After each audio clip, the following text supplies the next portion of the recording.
Welcome to the Pretty Powerful Podcast, where powerful women are interviewed every week to share real inspiring stories and incredible insight to help women or anyone break the barriers, be a part of innovation, shatter the glass ceiling, and dominate to the top of their sport, industry, or life's mission. Join us as we celebrate exceptional women and step into our power. And now, here's your host, Angela Gennari. Hello, and welcome to another episode of the Pretty Powerful Podcast. My name is Angela Gennari, and today we are here with Shani Bocian. Hi, Shani. Hi, Angela. Thanks for having me.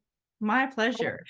So I'm excited to talk to Shani. She's got a very interesting background. So Shani Bocian is the visionary founder and CEO of Allermi, a groundbreaking telehealth startup based in San Francisco that aims to improve the lives of chronic and seasonal allergy sufferers with personalized prescription nasal sprays. Founded in 2021, Allermi has quickly garnered attention and funding for its innovative approach to combating allergy symptoms.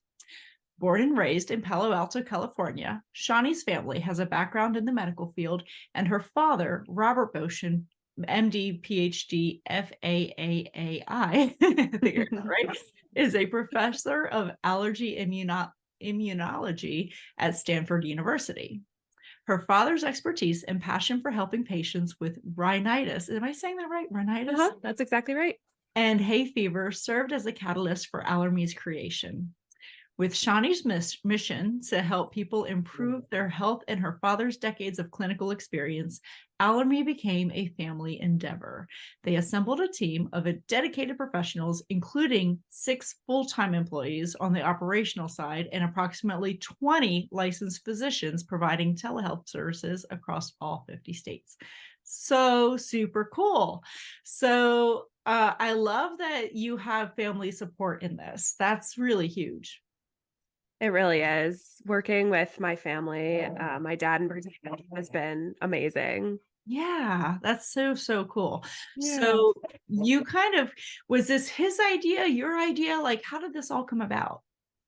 It really was a shared endeavor. So Allermi, as you mentioned, launched in 2021, or excuse me, we launched in 2022, founded in 2021, but really the company started about 30 years ago in the early 1990s when my dad, who was a new allergist at the time, realized that his patients weren't getting better.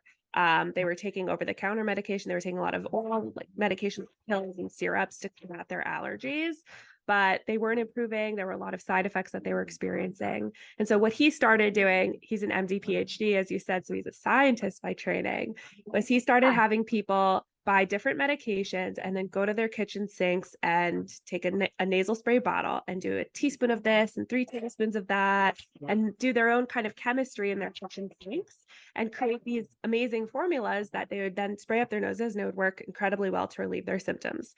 So he was doing that for 30 years. But I started to realize, like, as a user myself, how kind of complex it was and error prone it was. So I said, Dad, let's formalize this and make it available to everybody and do the work for them. We'll do the mixing, we'll do the combining, we'll do the prescribing, and then we'll just ship it to them in the mail. So there's no more kitchen sink chemistry. And then people all over the country, not just in the Bay Area, can get this incredible nasal spray that you've invented. So that was the catalyst just to Allermi. And then, we came together, figured out how to do all of that, hired a team. And yeah, it's been kind of going since then. Very, very cool.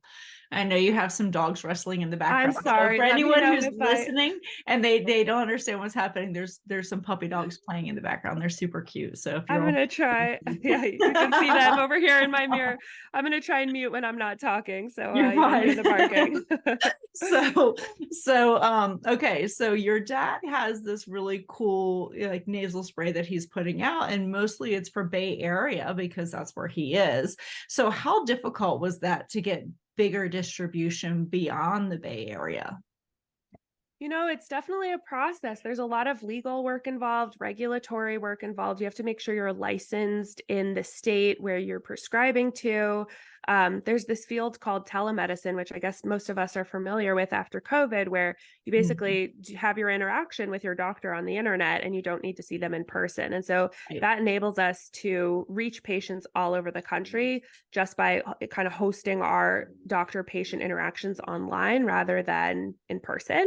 Yeah. And so, but it's expensive. You know, you have to make sure you have all the right doctors who are licensed in the right states. You have to make sure you're abiding by each state's individual telemedicine law. So there's a lot to it. It took quite a while to get to, we're in 47 states right now. Wow, that's amazing. So why did you decide to do telehealth instead of any other distribution method? Because I imagine there's other distributions, such as like going through a large pharma company or something like that. What are the options out there? Yeah, it's a great question. So one of the cool things about Allermi is that our nasal spray is customized, which means that each patient who comes to us fills out a questionnaire and they tell us all about their symptoms, their severity, their medical history. And then our doctors on our end create a formula that's right for that patient based on what they tell us. So each patient is getting personally evaluated by a doctor and getting a personalized formula made just for them. And Wow. so mass, like one size fits all distribution, wasn't the kind of business model we were looking for. We're looking for something highly tailored, highly custom. And so what that ended up working out to be was that each patient would come to us, we'd evaluate them on a one-to-one basis, and then we'd use our own pharmacies to create their formula and then send it out to them. Very interesting. And I imagine, I don't know why, but it feels like, and maybe I'm just, not as well versed in this, but it feels like there's more allergies than ever. Is that accurate? Absolutely. Yeah. You are spot on.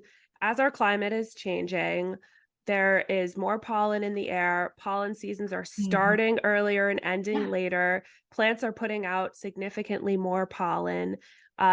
Carbon dioxide in our air binds to pollen differently. And so allergy season in like the pollen quantities and densities are much more intense. There's more pollution in the air, more irritants in the air that we respond to as well with the same kind of symptom response that we do to pollen. So that kind of exacerbates everything. We're more sensitized to pollen because there's so much more exposure. So people who didn't have allergies previously are now coming down with symptoms for the first time in their adult lives. So a lot is changing on the allergy front, and the need for safe daily relief has never been greater. Wow, that's interesting. Yeah, it's funny because I feel like little bits of exposure also sometimes help. Like I have allergies to cats and dogs and grass and dust and a bunch of things, but I have dogs and I love dogs, but I do not have any cats. And so when I go visit my mother, it feels like my allergies are out of control. Like she's got a few cats and my allergies start to go bananas, but around my dogs, I'm okay. But I notice if I travel for a week and then I come home, my allergies are so much worse around my dogs.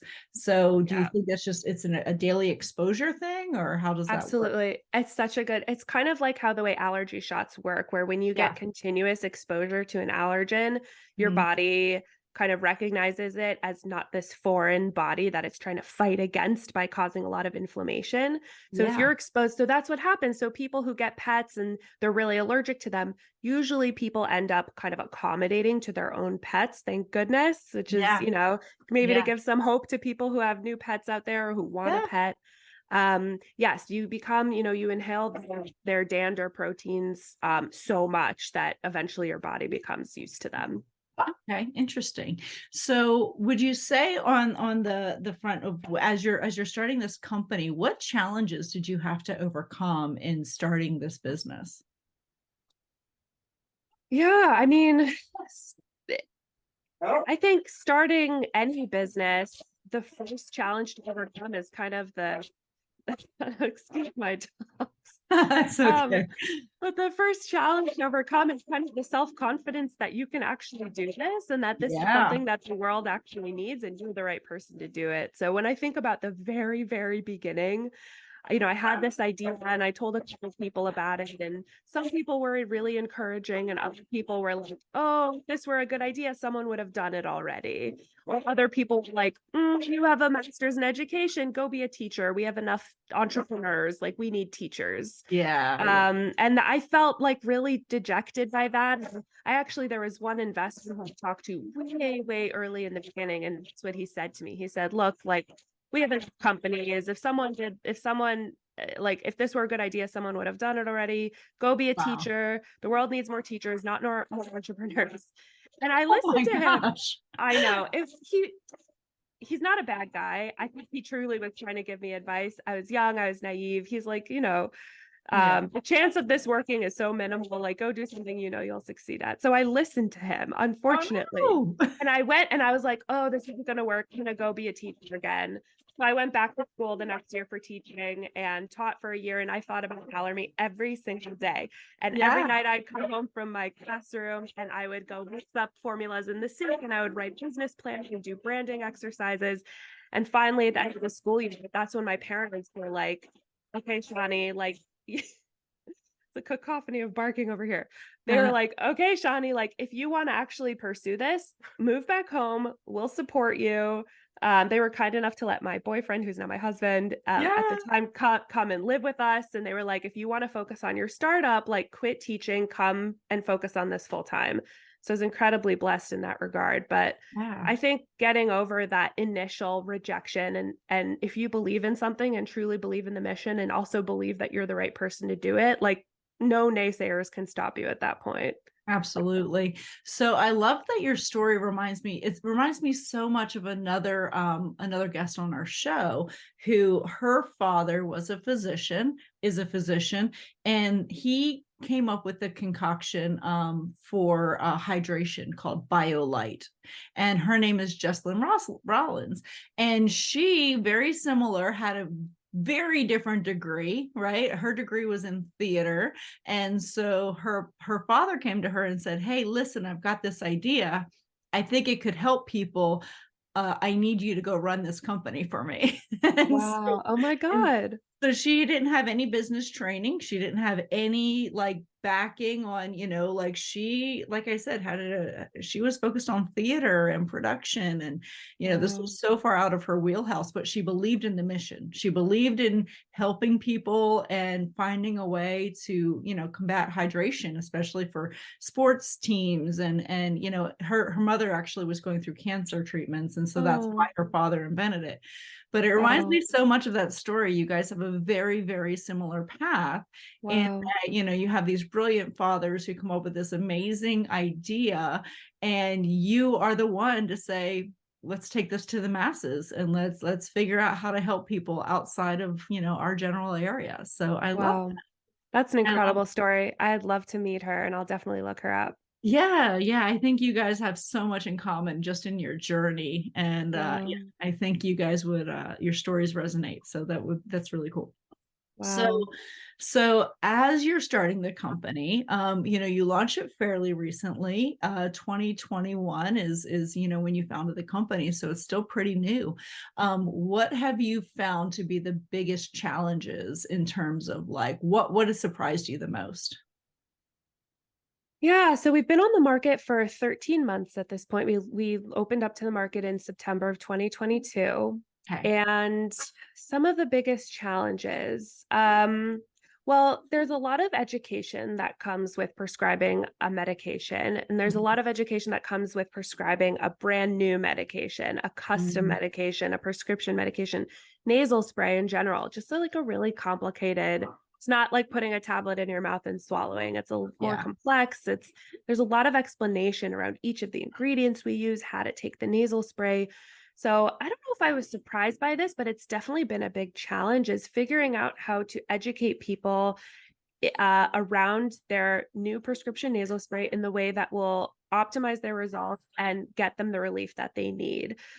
Figuring out how to take kind of sophisticated medical language from my dad, the Stanford professor, and translate it in a way that like your average person can really understand and digest, and creating like video material, infographics, and instructions that really resonate with people and work. And it's still a challenge. Getting people to read instructions is challenging. A lot of Yeah. people, they get their package and they just take their nasal spray and they don't read the instructions because they think they know how to do it, but they end up doing it wrong and then their results aren't good. And so Yeah. kind of figuring out ways to creatively inform people about how to do things the right way so that they get the best results, I'd say has been a really interesting and hard challenge. Yeah, that makes a lot of sense because you can give somebody a great product, but if they're not going to take the initiative to learn how to use that great product, it's not going to help them. And then they're going to judge you on the product isn't that great, right? When Oh really yeah, it's more to do with it's a user error. totally. And I think for sure. And then a lot of that falls on us. Like if we're writing out instructions that are too long and too complicated, like that's on us to figure out, hey, okay, we're sending these instructions to people aren't getting it, like we need to then rework, figure out what's going wrong, how we can improve, because at the end of the day it's our job to ensure that the customer has the best experience. Yeah, for sure. Okay, very cool. So, what do you think in terms of, since you guys deal mostly with the allergy side, what do you find to be the most prevalent allergies right now? It's all your airborne environmental allergies. It's tree pollen, grass pollen, weed pollen, dander from animals, dust mite, mold spores. And then there's a whole facet of this disease called rhinitis, which just means nasal inflammation that Okay. isn't related to allergy at all. It's just like your nose is inflamed. You've taken an allergy test. Maybe you're not allergic to anything, but you deal with these symptoms every day. Maybe Mhm. you had a sinus infection a year ago that never went away. You're just inflamed and stuffy all the time. Maybe you are really sensitive to chemicals in the air, pollutants and irritants. But 1 out of 3 people have some kind of environmental allergy. So it's totally Wow. epidemic. It's super common. Right now, like today in October, ragweed is plaguing the country. Like Really? our patients in Texas, where ragweed is super prevalent, are suffering so terribly, really across the whole Southeast. Yeah, it's really crazy that the bloom happened months before we thought it would, and just Mhm. continues to be like, we look at pollen counts of our patients and they're all like the dark red, Yeah, yeah. extra high pollen count. So it's tough.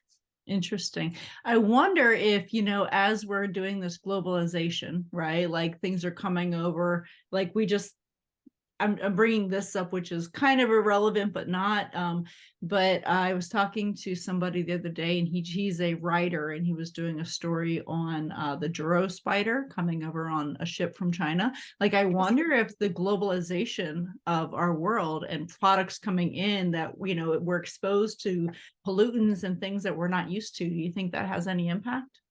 I'm sure. I don't think it couldn't. Like, on one perspective, like shipping and transport and the global market Mhm.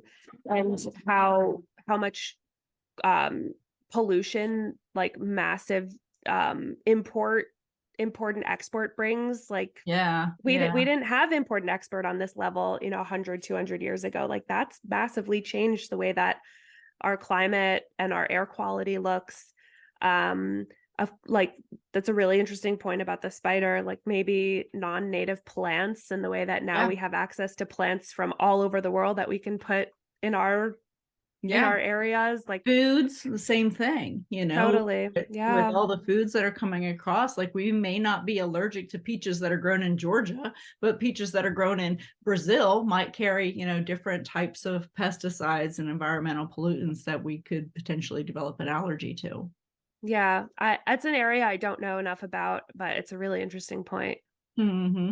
So speaking of food, does your product also help with food allergies, or is it mostly environmental pollutants or Yeah. environmental? We do not address food allergies at all. That's a whole different field, a whole different ball game. Yeah. Food allergy is super prevalent, super underfunded and underaddressed. It can be fatal. It's a big problem. That's not something that we're focused on right now. We strictly are addressing nasal symptoms, upper airway symptoms. Mhm. Yeah. Very cool.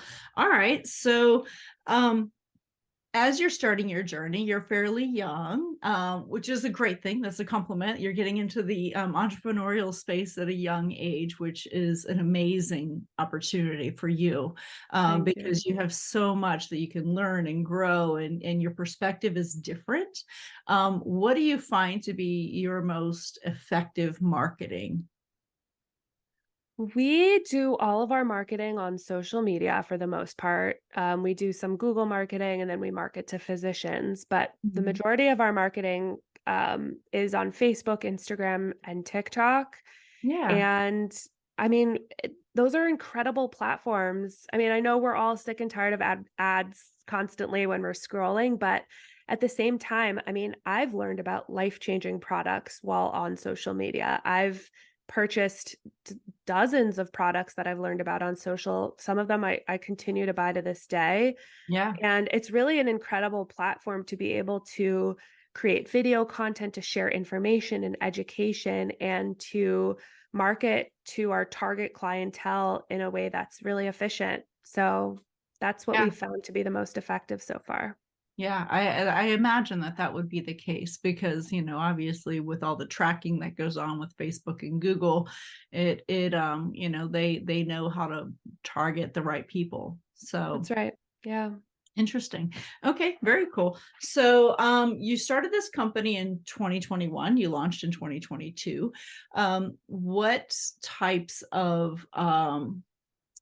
What types of challenges do you feel like will continue to plague the pharma space or the allergy space in terms of like where do you see the most improvement opening up? I think it'll always be a challenge that we welcome, but a challenge to keep up with the regulatory landscape. I mean, the Mhm. FDA controls the way that pharmacies and medical practices operate. Mhm. In each state, there's also the Board of Medicine and the Board of Pharmacy. So ensuring that we're compliant with all of the regulation is a challenge that, we've embraced and will always continue because that's a landscape that's always changing, especially during COVID, after COVID. Yeah. And there's a lot of political action to kind of change policies. And so we're always keeping tabs on what's kind of transforming in that arena.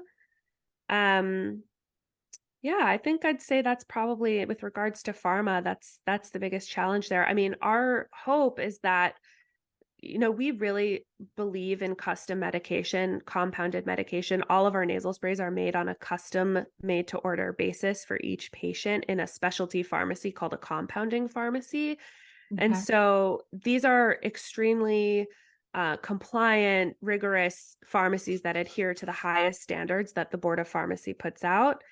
And so our hope is that we can continue with our custom compounding, and so long as we're adhering to the rules and regulations set out by the Board of Pharmacy, that we can continue this and really make it more widespread than it already is. Yeah, that's amazing. So what about outside of the US? Do you guys have any plans to develop and distribute outside of the US?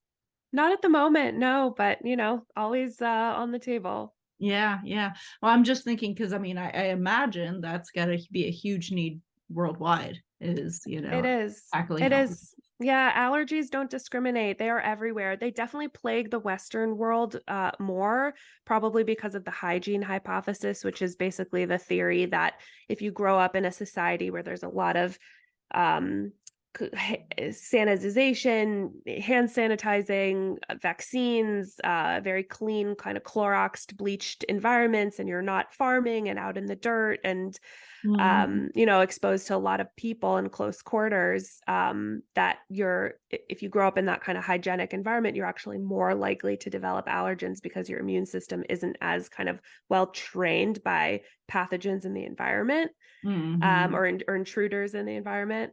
So allergies don't discriminate, but they definitely have a kind of emphasis in westernized societies. But it's a global problem. Worldwide allergies are present in 1 out of 3 people. Yeah. So yeah. Wow. So with telehealth, so I love telehealth, by the way. I'm a huge fan of telehealth because number one, I love efficiency and the idea of Yes. getting in my car, going over to a doctor's Oh, office, waiting in their office for an hour and a half so that they can tell me to go wait somewhere else and then waiting for them to get results. I hate the whole process. I don't like any of it. I love telehealth. I love telehealth because they call me, we have an appointment, it's 5 minutes, I don't have to leave, I don't have to get in my car and go anywhere. And I'm just a huge fan of telehealth. Also, I think it breaks down barriers. I think it breaks down barriers for people who may not have good transportation, may want access to a doctor that they can't necessarily get to, right? And I think that, with the cost of telehealth and the ease of accessing it has opened up so much for people who don't necessarily have the same benefits. So for telehealth, do you feel like that is one industry that's going to continue to expand? Because I feel like there's so much potential. absolutely. There are tremendous headwinds in telehealth. I completely agree with you. The inconvenience of going to see a doctor in person, especially for a condition that can be easily treated Yeah. asynchronously online. Like, why? It's a waste of money, it's a waste of time. Doctors Mhm. doctors are overloaded and backlogged already. And so Yep. moving things over to telemedicine visits is actually tremendously helpful for physicians. And like my Yep. dad, for example, he has a 3-month waiting list minimum. It's never, a 3 to 6 month waiting list to get in to see him in person. And so to be able to see patients online, 15 minutes, do a quick kind of question and answer about their nasal symptoms, prescribe a nasal spray, easy peasy, like so much more Yeah. efficient and cost effective for everyone. Mhm. So absolutely. I mean, we're seeing telehealth companies pop out like weeds, and we're seeing them grow and go public and be tremendously successful in the public markets, from psychiatry to psychology to weight Mhm. and obesity to sexual health to mental health. I said that, heart health, Yeah. pain, allergy, with Allermi and others, and gut health. So there's a ton you can do, and I agree that the capacity and the potential is tremendous. Yes, absolutely. So as far as telehealth, I guess one of the boundaries, and maybe you know this and maybe you don't, but I imagine that it's the state to state thing that makes it complicated. Like there's no national standard, is that right? There are some national standards, but really it's left up to each state. Each state has different rules and regulations. It can get really complicated. Some states are incredibly strict, like Nevada, for example, and then other states are have embraced telemedicine a lot more and are a lot more lenient. So managing the each state's rules and regulations is definitely a big piece of what we do on a daily basis. Yeah, that's a challenge that we face as well, because in the security industry, we have some states that are really, really strict and they'll require a certain level of training, and you have to train on this thing and that thing. And, here are your standards and here's the number of hours. And then we have other states where it's the wild, wild west and there's no standards at all. And so Right. Wow. there's no consistency in what we do. And not even, and for security licensing, it's not even that there's no state to state. There's no consistency even within the state. So like in Wow. Colorado, there's no such thing as a statewide license. You have to go to each municipality and get a license. And the same thing with Pennsylvania. Wow. It's just super irritating. But yes, Wow, that's a real it's challenge. Wow. well, yeah, and it's, I know people think that they're solving an issue by deregulating. There's no federal, but by making it no federal law, it makes, growth and expansion hard for a company when you have to dial into each one of these state to state or municipality regulations. So can definitely be a Absolutely. challenge. Yeah. So getting out with a education degree, did you ever think you would be in medicine? I mean, your father is. I always wanted to be in medicine. Excuse me, I think someone's not very sure. Oh, I always wanted to be a doctor. Like ever since I was a little girl, I loved really? going to my dad's clinic. I had a little doctor kit. And up until college, I thought I was going to be a doctor, but then I tried to take science classes and I struggled with them terribly. And it was really just too much of a challenge for me to continue. So I found something I was passionate about. Art history is what I studied in college. So not Yeah. the most practical, but I absolutely loved it. Every class I took was just so exciting and interesting. And, going, from an art history major to an education degree was a natural path. But once I Yeah. started teaching, I never felt comfortable in the classroom. I never felt comfortable teaching.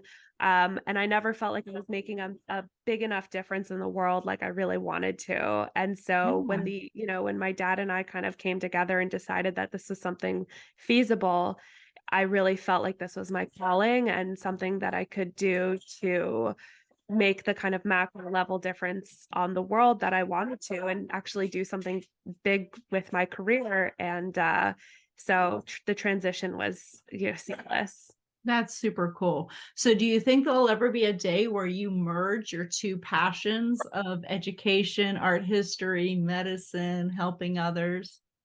I think I might be doing that already. Like the art history background that I have has helped with our branding and Mm-hmm. our creatives, and then the education background that I have has helped with my the education that we give to patients about our product, and the education that I have to use to when I speak with investors and partners. And then my desire to kind of make a difference in the world and do something big. Like we've helped tens of thousands of people already with Allermi, and so that's just to see that list feels really exciting and very fulfilling. So I hope that I always continue to utilize like my background and experiences and whatever talents I've gleaned to do something fulfilling with my career.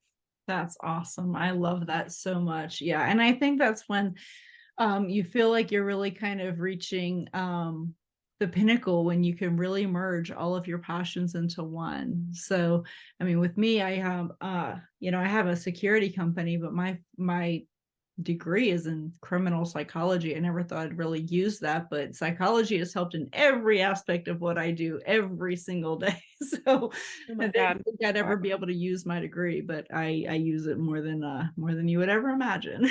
So That's amazing. Yeah, I would imagine psychology is useful in anything that involves working with people. everything, every aspect. So as women, we often give away our power, whether that looks like like your conversation with the investor where he's like, go back to teaching. We've got plenty of entrepreneurs. Like, can you tell me about a time that you gave away your power as a woman, and another time when maybe you stepped into your power and you owned that power?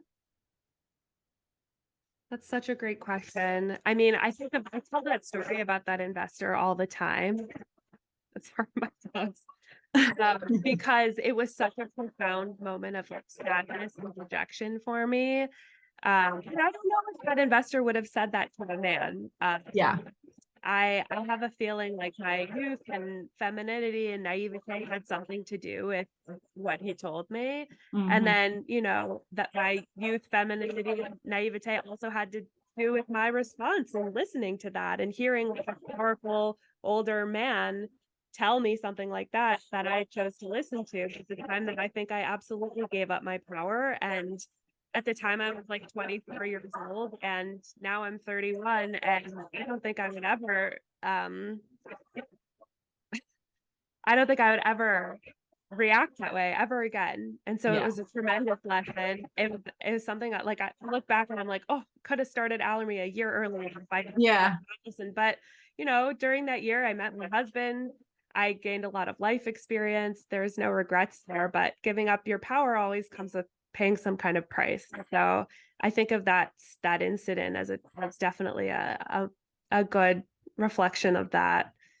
And then other times about being empowered as a woman, I think anytime you as a woman have a success in business, whether it's like creating a company with millions of dollars in revenue or securing a multi-million-dollar check from an investor. Like, to be a woman and do that, I don't think women were doing this 30 years ago. Like, that's such a new and exciting thing to be able to do as a woman, and it's so empowering. And so now what I love to do that feels like especially empowering for me is to talk to founders of businesses who are women, who are a few steps behind me or kind of earlier on the pathway, and try and give them my advice and my learnings that I took along the way. And that feels like tremendously powerful to be able to do that. It really is. And I'm a big proponent of lifting up other women in your journey, because we haven't always had that, right? Which is why the podcast came along, because I've had very few women mentor me in my life. And so, just having an ability for people to be able to log into a podcast and get great advice from other women who have been through a similar journey, or who are, haven't been through the same thing, but are experiencing some of the same pitfalls and some of the same, where you were just talking about this investor who, he talked you out of pursuing your passion and made you feel like you weren't the person and it wasn't the time. But, both of those were wrong, because look at you now, right? And so that was wrong. But at the same time, guys sometimes don't understand the power of their words. And as a woman, we have placed too much importance on them, right? We've placed too much importance on words from somebody else who has not walked in our shoes. And, we assume that they're giving us the advice that is best for us. And sometimes it's just not best for us. And so, Absolutely. We've had quite a number of people who have been on this show, and they have had similar experiences where somebody else told them, this isn't going to work for you. They're naysayers, and when I say to that is they show you their limitations, not yours. So I love that. Yeah. I'm not surprised to hear that every other woman on this show has had the same experience. Yeah. I think it just comes with being a founder, and maybe particularly being a woman founder. I think it's pretty universal, unfortunately. But yeah, I think with podcasts like yours and more women founders and more dollars being poured into female run companies, that hopefully the tables will turn, and we'll get to a point where that's no longer the case, and women can be empowered and encouraged. Yes, I agree. God willing. So what advice would you give to your 18-year-old self? My 18, oh my gosh, that's such a long time. What advice would I give to my 18-year-old self? Probably that have more fun. I know that sounds crazy. Like, I think I was too serious when I was 18. I think I took life hard, and I was so serious, and felt things really deeply, and probably just didn't invest enough of my time into having fun and going out and being a kid. Or being a young adult. I feel like I started to have my fun when I was already like done with college. And I would say if I were 18, I know that's kind of weird advice, but I would probably say, like, take life a little more lightheartedly, and it's not so serious, and not everything is so hard, and be grateful and appreciative for what you have, and just enjoy it more. Yes, I 100% agree with you. I was with you. I was like you. I was very serious. Everything was very serious. And I felt like I needed to have life figured out immediately at 18. I felt like I had to know everything that was about to happen, and I had to plan for it strategically. Yeah, I was the same way. And when I was 18, all I wanted to be was older. And like, when I'm 31, I'm like, what the heck was I thinking? I Like, know. oh, now I'd give anything to be younger. No, just kidding. I love being 31, but that's the way it was. I 100% can relate to that. So I really enjoyed this conversation. This has been super fun, but what do you wish more people knew? I think I wish more people knew that most people are good. And we get a lot of like angry people and conspiracy theorists and people who see that we're a business and see us wearing white coats and think we're just trying to scam them and do harm. And I think that's just a reflection of our attitude about people in general. as a nation or as a world or globe. And I really think that most people in the world are good and trying to do good and not trying to scam or be dishonest. And like anytime we get an accusation that we are scammers or Oh gosh. some kind of conspiracy is put on our Facebook page, like it hurts, because the truth is like we really want to help people get better and be healthier and live happier lives. And so as personally and like professionally, I would hope that people would see that most people, especially people in healthcare, are there to help and are good. And then just as like a human race in general, like I think most of us are pretty good people. I think so too. I agree with you. And there's always a face behind a company, right? Like we're not just we're not just a corporation. There's somebody who actually cares enough to be able to put this company together and who has had a lot of sleepless nights and trying to do the right thing. And so I agree with you. Yeah. And the TikTok bullying also doesn't help. Yeah, I know. Why do people do that? Who knows? Just can't take it to heart. No, you've got to let it roll off of you. I always say when people are mean, it's more a reflection on them than it is on you. Yeah. Love that. So, well, thank you so much, Shani. You have been such a pleasure to talk to, and I wish you so much luck in what you're doing, because I think that what you guys are doing and trying to help people is wonderful. And as a lifelong allergy sufferer, I can tell you from my own experience that, I hope you guys continue to be successful and create new opportunities for people to get better. Oh, thank you so much. This is so fun and such a pleasure. Yes, my pleasure. Well, thank you guys for joining me for another episode of the Pretty Powerful Podcast. You can find Shani Bocian. Is it Bocian? Yes. Shani Bocian. You can find her on prettypowerfulpodcast.com. And how else can people find you, Shani? Visit allermi.com if you want to check out our company. We're on Instagram, we're online, we're on TikTok, and you'll see me there. Awesome. Thank you guys again so much, and I hope everyone has an amazing day. Bye-bye. Thank you for joining our guests on the Pretty Powerful Podcast. And we hope you've gained new insight and learned from exceptional women. Remember to subscribe or check out this and all episodes on prettypowerfulpodcast.com. Visit us next time, and until then, step into your own power.